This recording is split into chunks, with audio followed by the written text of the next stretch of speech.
They say an inheritance reveals what people truly thought of you. I learned that the hard way.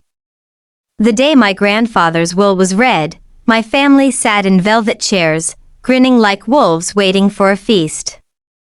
My father was gifted an estate so vast you could get lost wandering its halls. My brother Caleb got a portfolio fat enough to buy entire companies.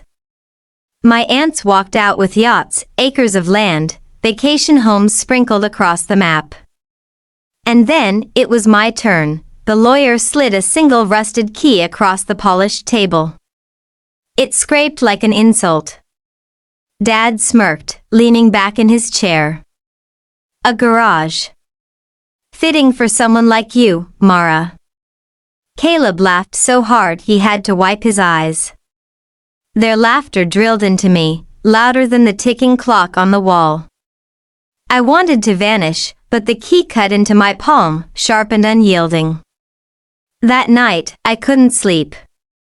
I stared at the ceiling of my cramped apartment and whispered, "Why, Grandpa? Why me?"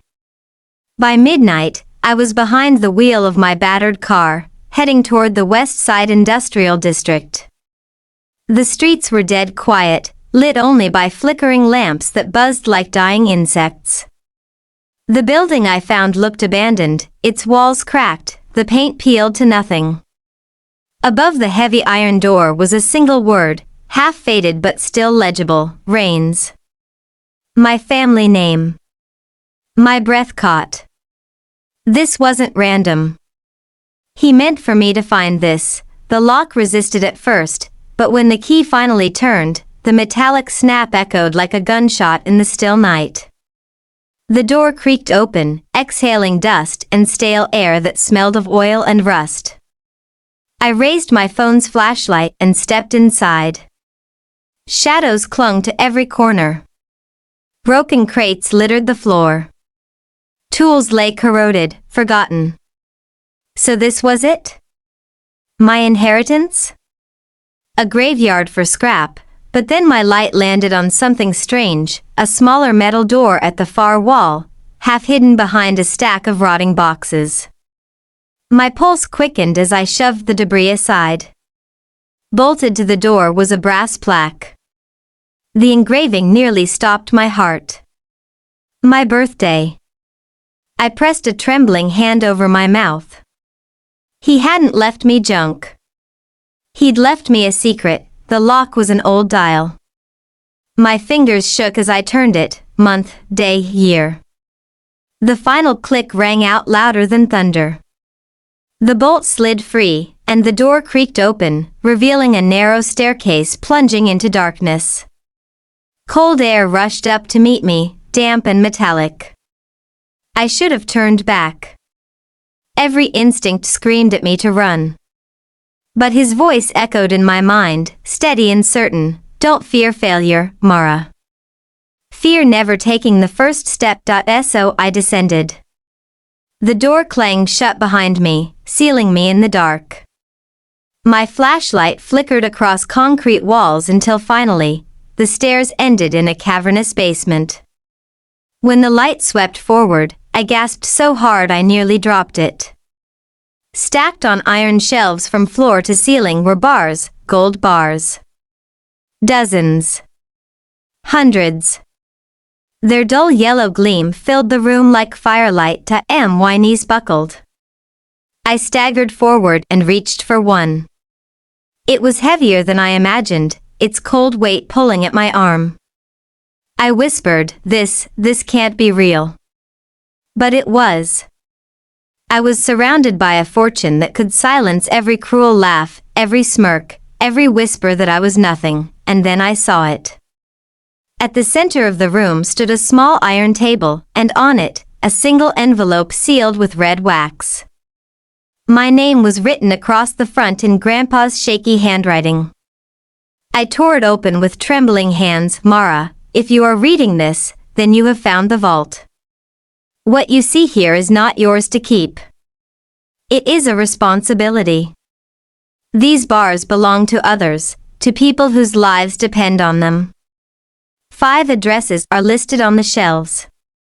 Deliver them. I'm sorry for placing this on your shoulders, but I believe you are the only one strong enough to see it through. The letter slipped from my hands, drifting to the floor like a feather. My chest tightened, tears burning my eyes. This wasn't a gift. It was a burden. For years, my family had mocked me as worthless, treated me like I didn't belong. And here, finally, I had the power to prove them wrong.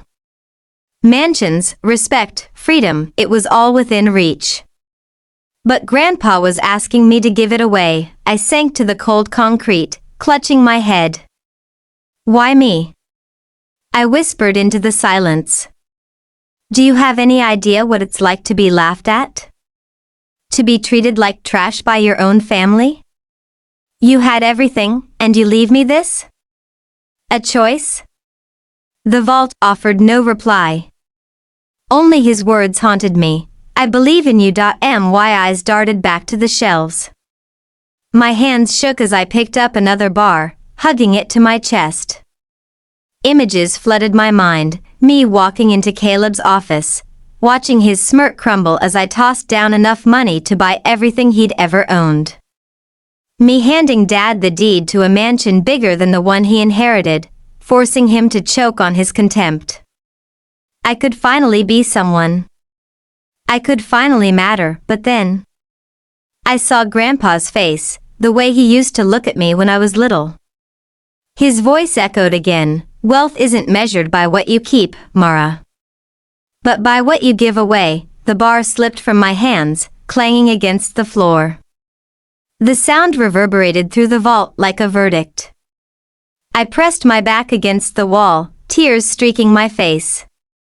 I don't know if I can do this, I whispered. God help me, I don't know if I'm strong enough.